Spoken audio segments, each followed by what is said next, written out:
यह वीडियो खास तौर से उन लोगों के लिए है जो पहले पबजी खेलते थे, खेल रहे हैं या फिर खेलने के बारे में सोच रहे हैं। बहुत सारे लोगों को पबजी खेलने की आदत लग चुकी है और लोग इसे बुरा भी मानते हैं, लेकिन हम उसी पबजी गेम से जिंदगी में कुछ ऐसे सीख सिखाएंगे जो आपको पता होने चाहिए। जो लोग पबजी खेलते हैं उन्हें भी मजा आने वाला है और जो लोग पबजी नहीं खेलते वो लोग भी इस वीडियो को जरूर देखें, क्योंकि आपको सीखने को मिलेगा कैसे हर एक चीज से आप कुछ ना कुछ जरूर सीख सकते हैं। पबजी गेम से सबसे पहले आपको यह सीखने को मिलता है कि जीवन में हमेशा प्लानिंग बनाकर काम करें। जब भी आप प्लेन से नीचे उतरते हैं तो आपके बाद एक सर्कल बनता है। वो सर्कल धीरे धीरे छोटा होता है और आपको उस सर्कल के अंदर रहकर खेलना होता है, लेकिन कई लोग बिना प्लानिंग करके सर्कल से बाहर उतर जाते हैं और उसके बाद वही एक दूसरे को मारते रहते हैं। उसके बाद खुद ही ब्लू जोन में आकर मर जाते हैं और गेम कंप्लीट नहीं कर पाते हैं। हमारी जिंदगी में भी यही होता है, हम लक्ष्य कुछ और बनाते हैं और किसी और चक्कर में पड़ जाते हैं। इसलिए हमेशा याद रखिए कि अपनी सर्कल की ओर ध्यान दीजिए और आगे बढ़ते रहिए। दूसरी चीज हमें सीखनी चाहिए कि भेड़ चाल ना चले। जब भी हम प्लेन से उतरते हैं तो हमारा बहुत सारे लोग ऐसी जगह उतरते हैं जहां पहले बहुत सारे लोग उतर रहे हैं। इसका मतलब हम सब भेड़ चाल चलते हैं और भीड़ का हिस्सा बन जाते हैं, फिर ज्यादा देर तक सरवाइव नहीं कर पाते। हमारी असली जिंदगी में भी यही होता है। हम सफल लोगों को देखते हैं कि वो क्या कर रहे हैं, उन्हीं के जैसे करने की कोशिश करते हैं, उन्हीं के जैसे बनने की पूरी कोशिश करते हैं और अपनी पसंद नापसंद को कभी ध्यान नहीं रखते। इसलिए हमेशा याद रखिए कि भेड़ चाल चलने का कोई हिस्सा ना बने, तो आप ज्यादा देर तक सरवाइव करेंगे और ज्यादा लंबा सरवाइव करेंगे।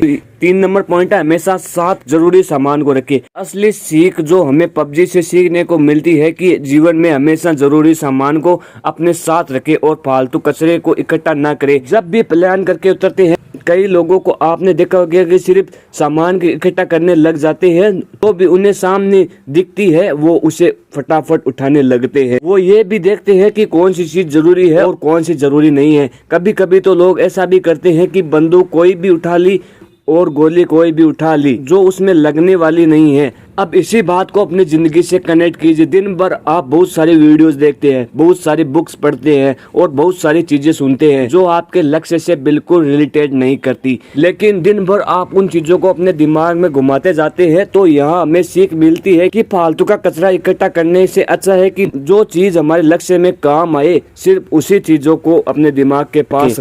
4 नंबर पॉइंट है, टीम वर्क करें। अगली चीज जो हमें पबजी से सीखने को मिलती है कि हमेशा टीम वर्क करें। जब भी हम पबजी खेलते हैं तो यहाँ अकेले खेलते हैं या फिर अपने टीम के साथ खेलते हैं। जब भी आप एक साथ खेलते हैं तो हमें ऐसी ऐसी गालियां सुनने को मिलती है जो हमने पहले कभी नहीं सुनी है। अब इसमें कुछ लोग टीम का साथ देते हैं, लेकिन कुछ लोग टीम से दूर भागते रहते हैं। कुछ लोग तो ऐसे भी होते हैं जो अपने टीम के बंदों से दूर बैठकर उन्हें मरते हुए देखते हैं और उन्हें रिवाइव भी नहीं देते। ऐसी टीम ज्यादा देर तक नहीं टिक पाती। जो यूनिटी एक साथ नहीं खेलती, ऐसे पबजी में यूनिटी बहुत ज्यादा इम्पोर्टेंट है।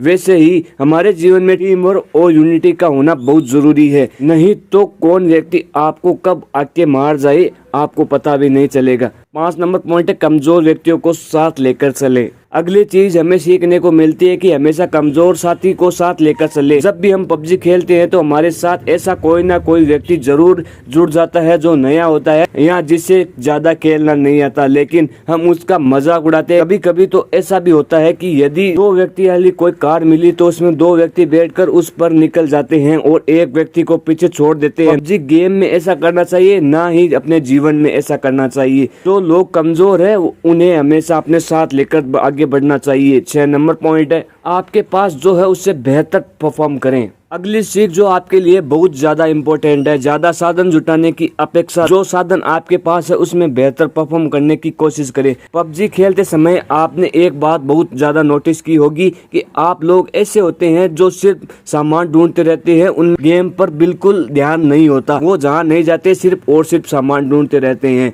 खेलने के लिए उनके पास बंदूक होती है, लेकिन वो पूरे टाइम शख्स या एटक्स ढूंढते रहते हैं। उनके पास स्कारल गन होती है, लेकिन वह पूरे टाइम M416 ढूंढते रहते हैं। और जब वो बहुत सारा सामान इकट्ठा कर लेते हैं, सामने से एक ऐसा व्यक्ति होता है जो उसे छोटी सी गन मारकर चला जाता है और उसका सारा इकट्ठा किया हुआ सामान लूट कर ले जाता है। इसलिए इसी को हमेशा याद रखिए, जो आपके खेल में भी काम आएगा और आपके जीवन में भी काम आएगा, कि ज्यादा साधन जुटाने के बजाय जो आपके पास है उसमें बेहतर परफॉर्म करने की कोशिश करें। 7 नंबर पॉइंट है, हमेशा अपने आप को रिचार्ज करते रहे। अगली सीख जो हमारे लिए बहुत ज्यादा जरूरी है कि हमेशा अपने आप को रिचार्ज करते रहे और हमेशा एनर्जेटिक बने रहे। आप सभी को बहुत अच्छे से पता होगा कि पबजी गेम में हेल्थ एंड ड्रिंक कितना ज्यादा इम्पोर्टेंट है। समय समय पर यदि आप अपने आप को ड्रिंक नहीं पिलाएंगे, बैंडेज नहीं लगाएंगे और हेल्थ किट नहीं लगाएंगे, तो आप बहुत ज्यादा ही जल्दी मर जाएंगे। ठीक उसी प्रकार हमारे जीवन में भी होता है। हमें सिर्फ काम ही नहीं करते रहना चाहिए, समय समय पर अपने आप को रिचार्ज करते रहना भी जरूरी है